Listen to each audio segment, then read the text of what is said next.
I just wanna be a sheep. Bye. I just wanna be a sheep. Bye. And I pray the Lord my soul to keep. I just wanna be a sheep. Bye. Today, we are talking about the art of being a sheep. The 23rd Psalm begins with these words: "The Lord is my shepherd. I lack nothing." Perhaps you memorized the 23rd Psalm as a child. The vivid visual images remain with us throughout our lives. Author Hannah Whitall Smith said, "What we all need is just to get back into the nursery again and take up our childish verses once more. And while reading them with the intelligence of our grown-up years, to believe them with all of our old childish faith." As adults, we tend to become jaded, losing the simple joy that stress-filled lives require. We need to remember these three things. Number one, who our shepherd is. The Lord is our shepherd. He is the source of everything that we will ever need, beginning with salvation. John records these words of Jesus in John 10:11. "I am the good shepherd. The good shepherd lays down his life for the sheep." Number two, we need to remember what the shepherd's job is. The shepherd is the protector and the provider for the sheep, and he knows how to handle wayward, headstrong, vulnerable sheep and care for them. Long before Jesus came as our shepherd, the Father said to the shepherds, the leaders of Israel, in Ezekiel 34:21 through 23, "Because you shove with flank and shoulder, butting all the weak sheep with your horns until you have driven them away, I will save my flock, and they will no longer be plundered. I will judge between one sheep and another.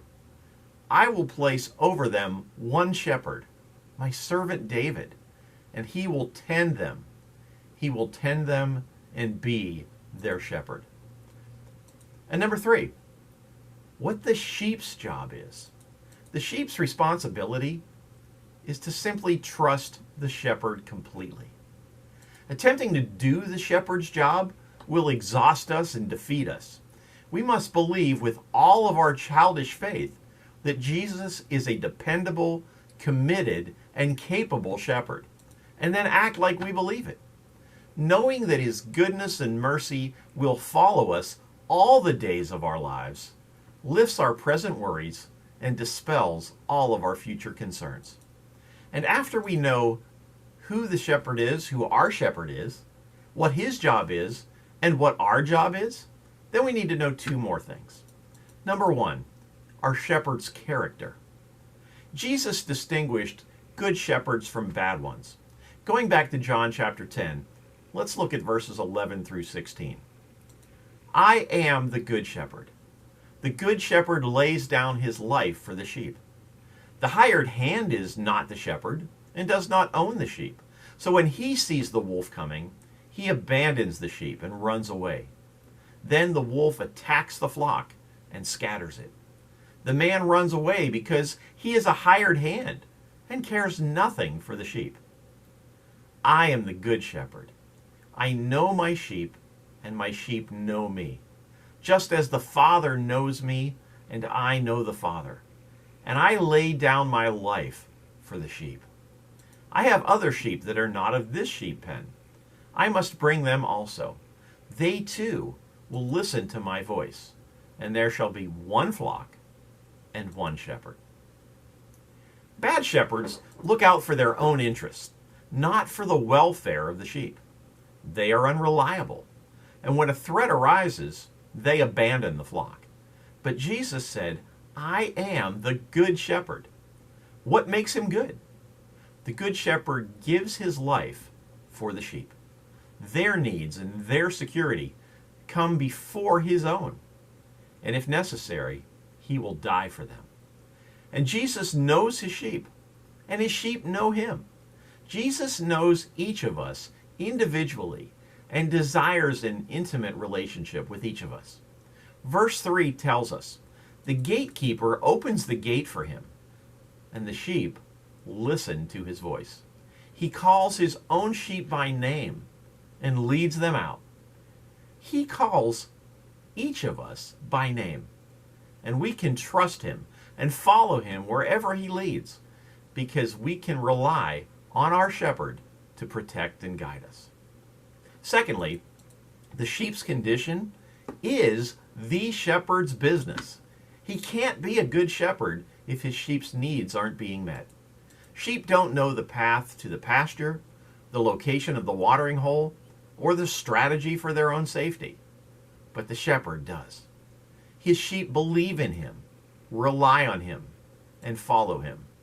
But believing in and relying on his protection and provision isn't instinctive.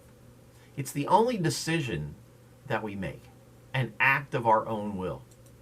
Regardless of our feelings or our circumstances, we have to make up our mind to trust the shepherd to handle things and act as our security.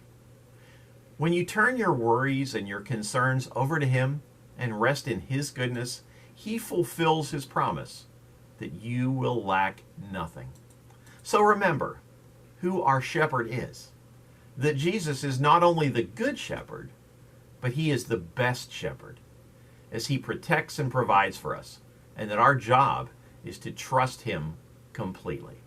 And now that I'm a little more awake, let's try that old song again and jazz it up a little. I just want to be a sheep, ba, ba, ba, ba. I just want to be a sheep, ba, ba, ba, ba. And I pray the Lord my soul to keep. I just want to be a sheep, ba, ba, ba, ba. I hope you'll join me in the sheep pen with our good shepherd. And I also want to remind you that it's not too late to join us for this Wednesday's Lunch and Learn at noon at the Village Church. Our topic this week is wills and trusts. And our speaker this week is local lawyer Alyssa Shorstein, who specializes in bankruptcies, criminal defense, estate planning, and St. Johns County probate. On the menu is Mexican chicken soup and cucumber salad. Contact the church office at 904-940-6768 to sign up by noon tomorrow. And this Friday marks the fall kickoff for our Primetimers group. This group of senior adults will be meeting at 11:30 a.m. for a potluck lunch and a planning session for the coming year. You can contact Randy or Judy DeLeese or contact the church office for more information or to sign up. Have a great week, and I will see you on Friday with more from the Word for You today.